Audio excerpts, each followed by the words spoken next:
Hello guys, आज हम बात करेंगे Realme Narzo 50A के बारे में और इस फ़ोन के अंदर प्रॉब्लम्स के बारे में और इस फ़ोन के अंदर क्या क्या प्लस पॉइंट देखने के लिए मिलता है और क्या क्या माइनस पॉइंट देखने के लिए मिलता है। इसके साथ इस फ़ोन के अंदर क्या क्या हैंग प्रॉब्लम्स इशू देखने के लिए मिलता है। तो फिर इस वीडियो को एंड तक देखने के लिए प्लीज़ इस चैनल को अभी सब्सक्राइब कर दीजिए और बेल आइकन को प्रेस करना मत भूलिएगा।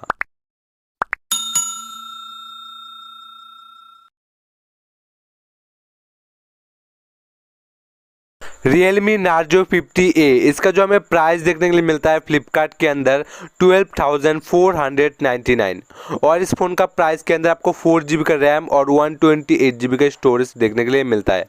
इसके साथ हमें हेलो का G85 चिपसेट देखने के लिए मिलता है जो मुझे काफ़ी इस फ़ोन का प्राइस के हिसाब से जस्टिफाई नहीं करता है, क्योंकि मीडियाटेक हेलो G85 इसके अंदर बहुत कमी है और इतना भी गेमिंग अच्छा से नहीं प्रोवाइड करता है। और G95 होता फिर भी काम चल जाता, लेकिन इस फ़ोन का प्राइस के हिसाब से गेमिंग थोड़ा इतना भी पबजी और फ्री फायर इतना भी अच्छे से आप नहीं खेल पाओगे। इसके अंदर आपको कोई भी लिक्विड कूलिंग टेक्नोलॉजी नहीं मिलती है, मतलब आपका फ़ोन ज़्यादा हीट हो जाएगा तो फिर ये फ़ोन ठंडा नहीं कर पाएगा, जो इस फ़ोन का एक सबसे बड़ा माइनस पॉइंट है। इसलिए फ़ोन ज़्यादातर हैंग हो जाता है Realme Narzo का। और गाइस, Realme Narzo 50A के अंदर जो हमें स्पीड मिलती है, चार्जिंग स्पीड, एक अल्ट्रा वाइड की चार्जिंग स्पीड देखने को मिलती है, जो क्विक चार्जर देखने के लिए मिलता है, लेकिन इतना भी फास्ट नहीं है क्योंकि इसका बैटरी है 6000 mAh का बैटरी। 6000 का बैटरी है लेकिन काफ़ी बड़ा बैटरी है। गेमिंग के टाइम आपको बहुत ही रनिंग में बहुत ही आपको अच्छा खासा बैकअप देखने के लिए मिलता है इस फ़ोन के अंदर, जो एक प्लस पॉइंट देखने के लिए मिलता है। मेजरली गाइस, लाइफ टाइम में 6000 mAh का बैटरी आपको काफ़ी अच्छा एक्सपीरियंस देखने के लिए मिलता है, जो मुझे काफ़ी अच्छा प्लस पॉइंट देखने के लिए मिलता है।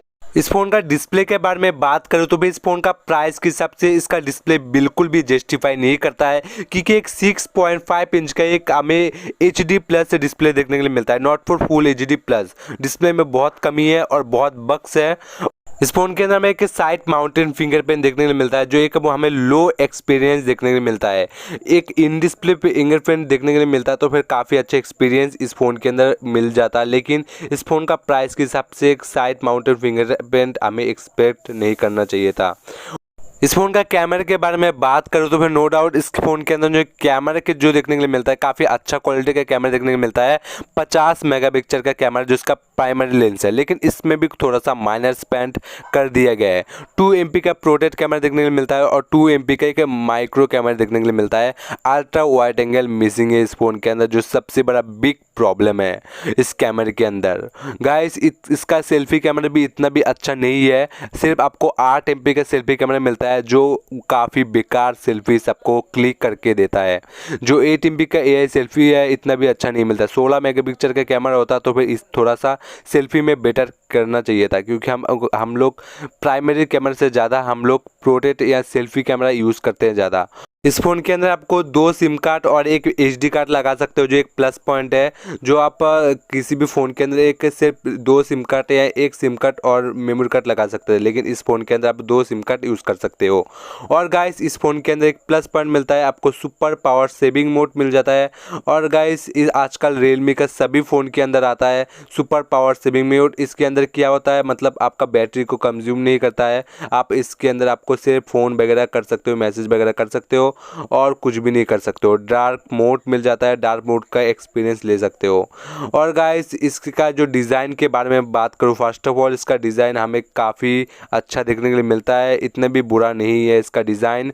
इसका डिज़ाइन काफ़ी अच्छा है। इसका डिज़ाइन एज टू एज आप देख सकते हो, पूरा डिस्प्ले है और इसका शाइनिंग बहुत ही अच्छा है इसका डिस्प्ले भी, लेकिन इसका डिस्प्ले का प्रोटेक्शन के मामले में ये फ़ोन थोड़ा कच्चा रह गया है। ये प्रोटेक्शन इतना भी अच्छा नहीं है इस फ़ोन का। गोरिल्ला ग्लास 3 है, काफ़ी बेकार है।